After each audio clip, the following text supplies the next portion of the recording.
व्यग्र चित्त होके बैठेंगे तो रस बिगड़ जाएगा। हाँ, हरे में रमेशो ब्रज सुंदरी भी यथार्भकः स्वप्रतिबिंब विभ्रमः। श्री सुखदेव जी महाराज कहते हैं कि रमेशः ब्रज सुंदरी भी हरे में, भगवान ने ब्रज सुंदरियों के साथ रमण किया। कैसे रमण किया? यथार्भकः, जिस तरह बालक छोटा बालक स्वप्रतिबिंब विभ्रमः, जैसे छोटा बालक आईने में अपने तस्वीर को देख करके, अपनी परछाई को देख करके, आईने में अपने आप को देख करके जिस तरह बालक उस परछाई से खेलता है, वैसे ही भगवान ने ब्रज सुंदरियों के साथ रमण किया, विहार किया।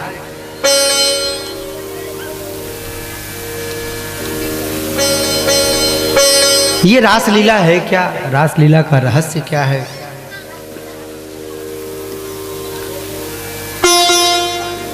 एक होती है शिक्षा, एक होती है युयुत्सा और एक होती है रिरंसा। शिक्षा का मतलब सृजनेच्छा।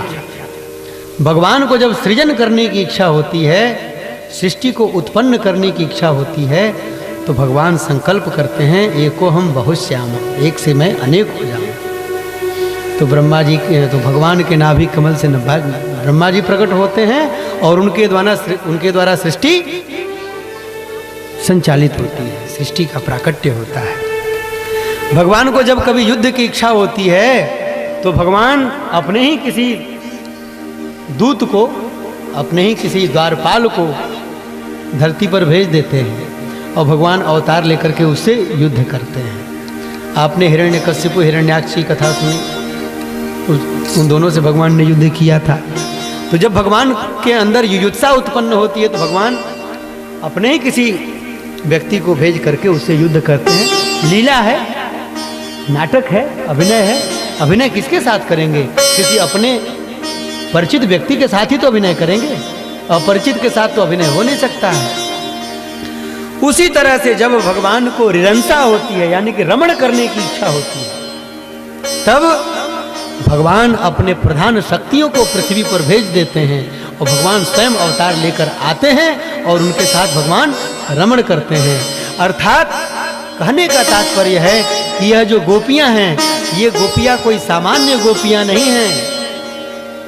ये गोपियां वेदों की ऋचाएं हैं, जो मूर्तिमती स्वरूप बन करके, मूर्तिमती स्वरूप धारण करके, गोपी बन करके वृंदावन में आई हैं।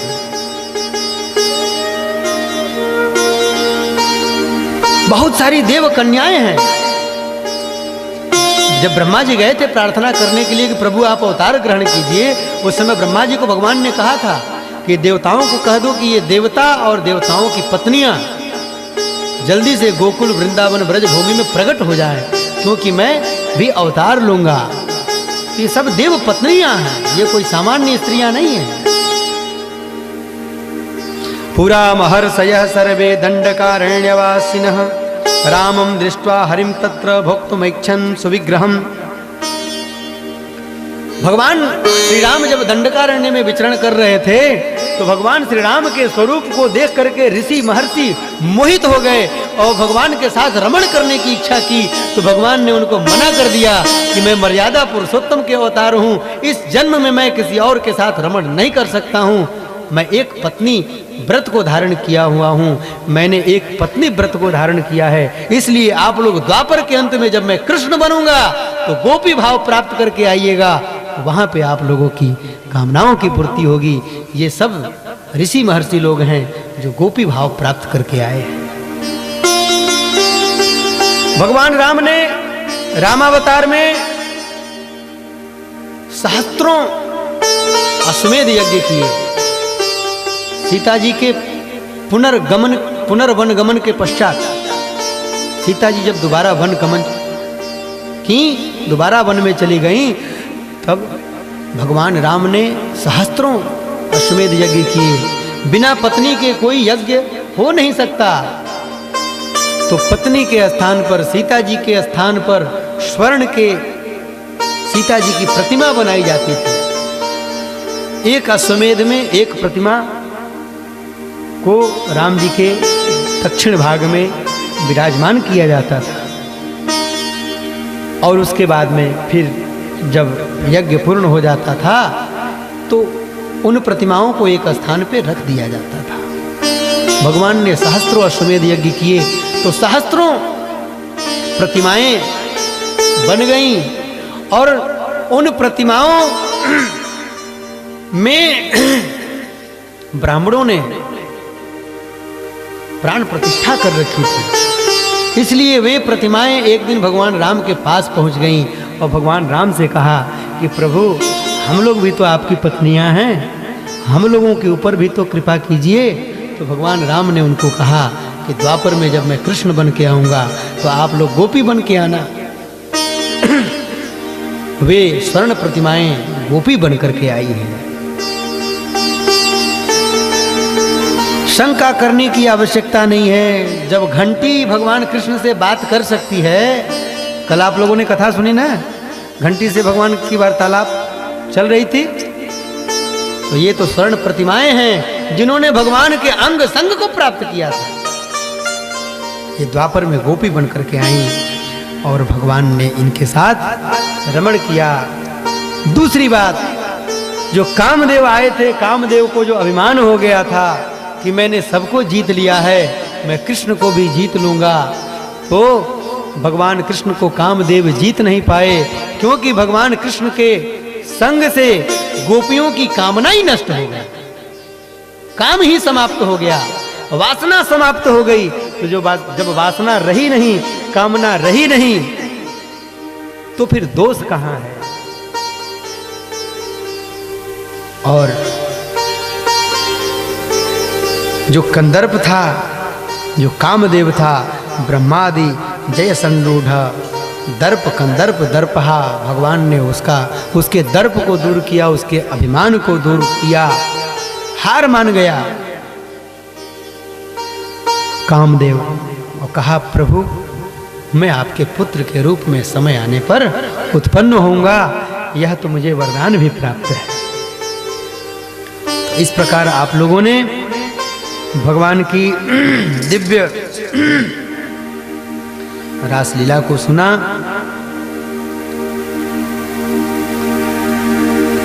सुखदेव जी महाराज कहते हैं कि गोपीनाम तत्पतीनाम च सर्वेषाम एव देहिनाम योऽन्तश्चरति सोऽध्यक्ष क्रीडने नेह देह भाग। जो गोपियों के हृदय में, उनके पतियों के हृदय में जो आत्म तत्व विद्यमान है, वह आत्म तत्व श्री कृष्ण ही हैं। और श्री कृष्ण ने किसी और के साथ विहार नहीं किया, श्री कृष्ण ने तो अपने आत्म रूपी, आत्मा रूपी गोपियों के साथ ही विहार किया। और नासु यन खलु कृष्णाय मोहितास्तस्य माया, जितने भी गोप थे उनको कोई ईर्ष्या नहीं हुई कृष्ण से, वे सब प्रसन्न रहे। वे जानते थे कि हमारी पत्नियां, हमारी घर की बहनें, बहुएं, बेटियां कृष्ण से मिलने के लिए गई हैं, लेकिन उन गोपों को इतना समझ आ चुका था कि ये कृष्ण ही परम पति हैं, इसलिए उन गोपों को कोई दोष नहीं हुआ। और हम लोगों के बुद्धि में यदि किसी प्रकार का दोष आता है तो हम लोग दुनिया के सबसे बड़े अभागे हैं। अगर इस लीला में कोई दोष होता तो जरा सोचिए, सुखदेव जी महाराज इसका वर्णन करते। सुखदेव जी महाराज आत्माराम मुनि हैं। आत्माराम मुनि जो आत्मा में रमण करता है, किसी दोष युक्त लीला का वर्णन करेगा? लेकिन संसार के लोग तो बड़े बुद्धिमान होते हैं, अपनी अपनी बुद्धि लगाते हैं।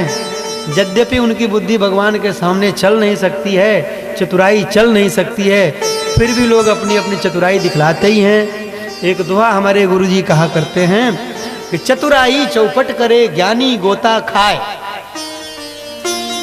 नारद जी ज्ञानी नहीं थे। नारद जी ने एक बार भगवान को कहा कि प्रभु अपनी माया का दर्शन कराइए। भगवान ने कहा कि जल में स्नान करो। स्नान करने गए, थोड़ी देर बाद देखते हैं नारद जी कि मैं राजा हूं, मेरा विवाह हुआ है, मेरे इतने बच्चे बच्चियां हैं, ऐसे हैं वैसे हैं।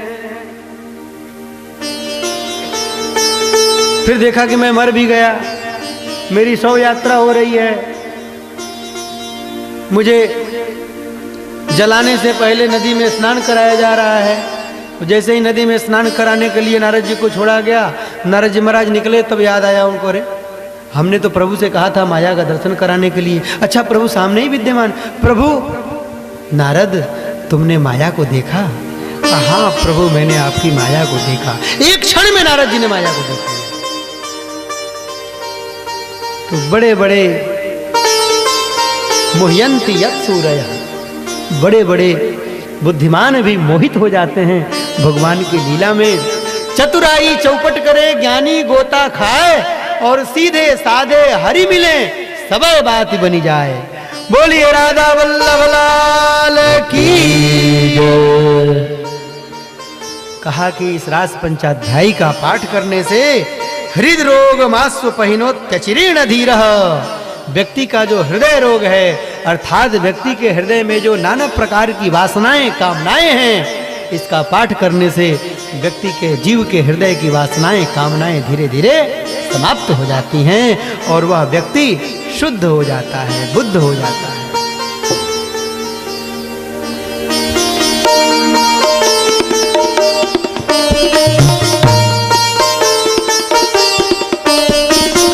बोलिए श्री वृंदावन बिहारी लाल की जय। इसके बाद सारी गोपियां अपने अपने घर चली गईं। इसके बाद भगवान ने सुदर्शन अजगर का उद्धार किया, शंखचूड़ नाम का एक यक्ष था उसका उद्धार किया। इसके बाद युगल गीत का वर्णन आता है। अरिष्टासुर आया, केसी आया, व्योमासुर आया, भगवान ने सबका उद्धार किया। उसके बाद नारद जी महाराज आए, भगवान की आकर के उन्होंने प्रार्थना की, भगवान की स्तुति की। कंस ने जितने जितने दैत्यों को भेजा, भगवान ने उन सभी दैत्यों का भगवान ने उद्धार कर दिया। इसके बाद जब देखा कंस ने कि किसी प्रकार से कृष्ण को कोई दैत्य मार नहीं पा रहा है, तो उसने एक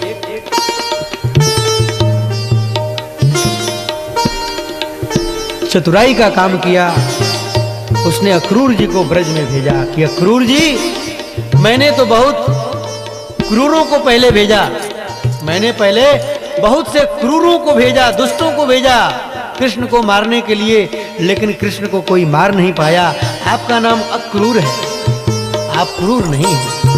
आप जाइए और कृष्ण को लेकर के आइए, यहाँ पर मैं धनुष यज्ञ करूंगा, मल्ल युद्ध होगा, उसमें कन्हैया को लेकर आइए।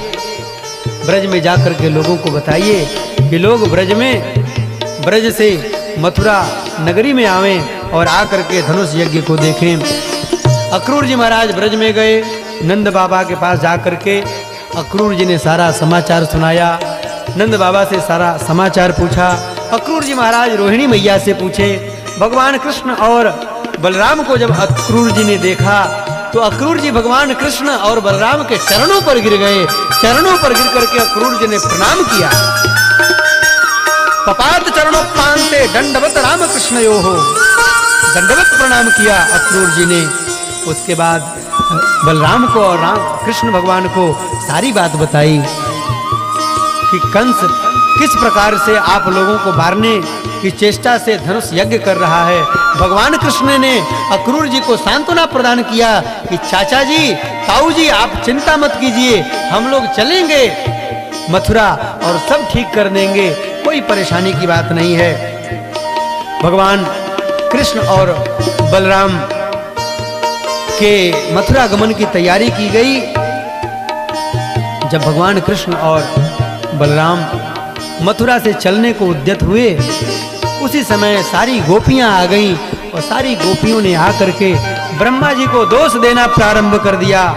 ओहो विधातस्तव किंचिन दया संयोज्य मैत्र्या प्रणयेन देहिनः तांश्चाकृतार्थान् वियुनक्ष्य पार्थकम् विक्रीडितम तेर्भक चेष्टितम यथा।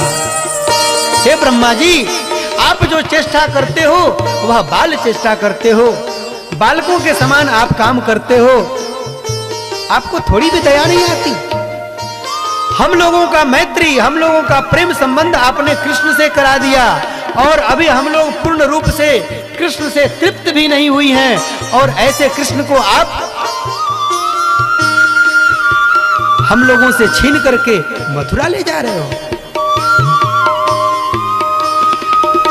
गोपियों ने कहा कि देखो, ये अक्रूर नाम का आया है, कहने मात्र का ये अक्रूर है, वस्तुतः तो ये बहुत ही क्रूर है, जो हम लोगों से छीन करके कन्हैया को मथुरा ले जा रहा है। माता यशोदा ने भगवान कृष्ण को माखन, मिश्री इत्यादि कलेवा की सामग्री सब कुछ कन्हैया को दे दिया, और माता यशोदा ने रोते हुए कन्हैया से कहा, कन्हैया समय पे कलेवा कर लेना।